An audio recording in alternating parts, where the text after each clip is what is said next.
Cold Zero comes out, and now you're getting a lot of press. Like you said, you did Larry King, Meet the Press, Imus in the Morning, GQ's writing about it and so forth. So now you actually have was a New York Times bestseller? Yes. Okay, so now you actually have a best-selling book. Yes. But you kind of shift your career into other things. Yeah. Okay. Here's where I wanted to go. Yeah. Because you, Vlad, and of all the shows that I've watched, I've got so many intersections with you in your experience, like somebody breaking in, and I mean, I know a lot. I've been hoping to talk to you for a long time. But here's what you might find interesting. So imagine my training that got me from that first day in Kansas City, the not the shootout, but the armed thing at day one, through the hostage rescue team and all of those things. As I moved up the ladder, I acquired skills that gave me more and more and more unique skills. So you have undercover, you have a sniper, you're a breacher, you can live long periods of time without food, all the things. But you get sucked up. But you could live without food? That was a stupid thing to say, but yes, I can. How long can you live without food? I could go a very long time. How long? I don't know, maybe weeks. Weeks? Weeks, absolutely weeks. Water or nothing? Well, everybody needs a certain amount of water. You need a certain amount of sleep, but food's not an issue. I mean, I've eaten one meal a day since I was a little kid. I don't eat much food anyway. It's just my metabolism. Huh. But I don't know how that came up. Okay. The mental skill sets, the emotional detachment, all of those elements that make people good at certain jobs, I had those skill sets for a specific job. And there aren't a lot of people that had those skill sets. So when I left the FBI, GQ magazine excerpted the book. In those days, physical magazines, they would print part of the book. They put me on the masthead. This guy, Art Cooper, was just one of the great guys.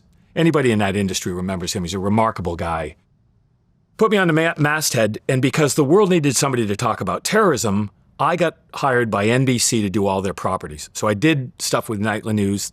I've been on Meet the Press. I did the Today Show, I don't know, at least 100 times. All of those properties. But I also did MSNBC and CNBC. Then I got my own show on CNBC. So I worked in television news as a talking head in television news in all those years, from 2001 on. That's how that happened. And then I became friends with Imus in the Morning. So I now have legitimate cover for GQ magazine and as an on-air personality, which gave me cover to do anything I wanted to do anywhere in the world. So in October, 3 weeks after 9/11, we haven't talked about this, but even though I never worked formally as a case officer, as an officer of any kind within the CIA, I worked with the CIA a lot. That world becomes very nebulous. You get paid by one organization, but you might work for 10. At least in my job, in my skill set.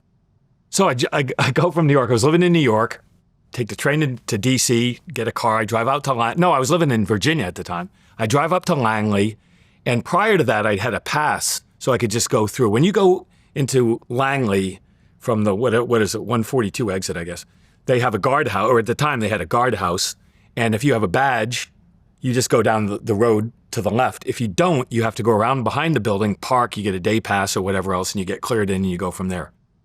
And that day, when I left the FBI, I also gave up my badge. So I went up there thinking I was just going to drive up and have a meeting because I had a plan, and that didn't go very well. But I went in and I said, listen, guys, I now have cover. I now have all the skills you need, and I want into the war. I'm not going to sit on the sidelines.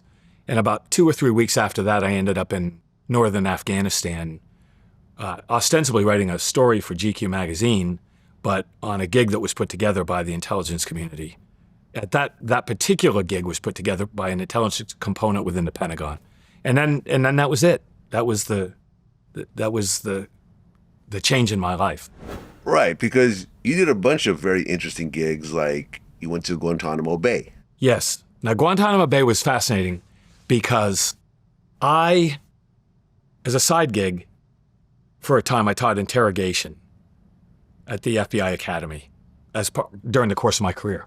As a result of that, I taught it to other organizations, including an element within the CIA which at the time called interrogation, elicitation. They had their own, every organization has their own terms of art and their own way of doing things, right?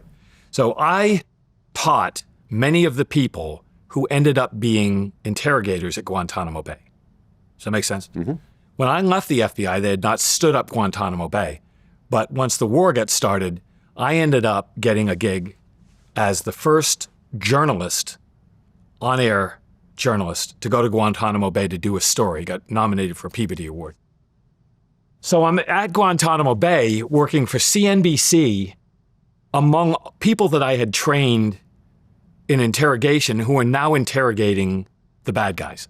So it was a very odd that I had gone from the world where I would have been in one of those Connex boxes talking to the various people accused of jihad, and all of a sudden I'm there with a camera crew and doing a story for CNBC. So it was the intersection of those worlds. It was really kind of hard to explain. Well, you talk about interrogation. You had mentioned waterboarding. Yeah. So waterboarding was done to you? Yeah. During training or? Yeah, during training. Okay. But I didn't know what it was. I mean, you get everything in training. I mean, we would do, we had to be 4 seasons anywhere in the world. There's a dive component because you've got to get underwater to targets. Like we had cruise ships or naval vessels taken over. That was a responsibility. Planes, you have to train on planes. You have to do this. We would travel 300 days a year, 320 days a year, training or doing missions, whatever the case may be. You've got to gain all these different things. So one of those things that you do, actually, it was a very careful what I say. Certain people listening to what I say will. As part of my training at one point, you get trained in what it would be like if you get captured. Mm-hmm. People know what a SERE training. I think it's pretty widely. What's that? SERE, I believe it's survival, evasion, resistance, and escape. I think that's what it stands for.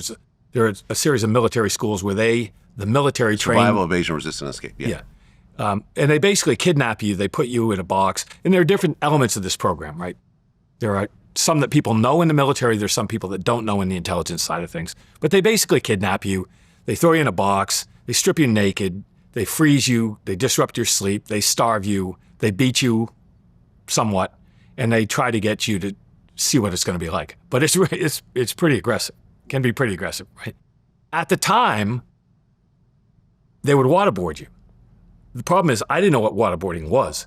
They just put you on a table and pull your head off the edge of the table and put, in my case, a red towel over my face. And I didn't know what it was. But those elements that became the foundation for enhanced interrogation that we now talk about in Afghanistan started with those roots, I suppose. Right, because the U.S. actually was waterboarding inmates after 9/11. Yes. But at one point they stopped. I guess there was an executive order in 2009. Yeah, I was going to say that's a long time. That's 8 years of waterboarding. Yeah, so 8 years of waterboarding. The thing about waterboarding, though, is there's been a lot. There are journalists get water. People go out at dinner parties and say, "Waterboard me. I want to see what it's like." At that time, right? No, people do goofy stuff. Like, there was the anthrax thing, and everybody's got Cipro and gas masks. I've been through all of it. Because anytime something happens in the world, people would call me up and say, "What do I do?" Right? Mm-hmm. So all of those things, and you remember many of them. Yeah. Waterboarding, when it was divulged, became a big deal, and everybody goes, "Well, I want to see what it's like." Waterboarding is only bad the first time. No, let me rephrase that. It is only terrible the first time if you don't know what it is. So people talk about Khalid Sheikh Mohammed and said he was waterboarded, I don't know, 100 times, 1,000 times, I don't know. But you realize after a certain point that you hold your breath and you pretend you're choking, and eventually they leave you alone, right? I mean, you just suck it up for a little while and you move on. So there are lots of things that are much, much worse than waterboarding that we did and that I've experienced. Such as? The worst thing that people don't talk about because they don't go through it, being cold, sleep disrupted, not necessarily just fatigue, but having sleep disruption, loud music, and no food over a period of time will fuck you up. It will make you do things. You don't know who you are. You don't know what you are. Now, ironically, I've done those things not in training just because the job required that. I mean, there's times when I was cold, my sleep was disrupted, I was wet, and I was hungry. But the nature of my job And because I fit certain personality traits, I was good at dealing with those things. Many people are not. So, I mean, there are people, stupid to say, but it's true. There are people at Burning Man who stay up for days and they have the same artificially induced psychosis that you would get at Guantanamo Bay. Are people going to say that sounds right? No. Is it correct? Yes, it is correct. You do things when your system is disrupted, and it's very easy to figure out what those things are. It doesn't have to be pain. It has to be a physiological disruption of the thought process in a way that achieves an objective, and the objective is truth. You want somebody to tell you what you want them. You want them to tell you what you want to know.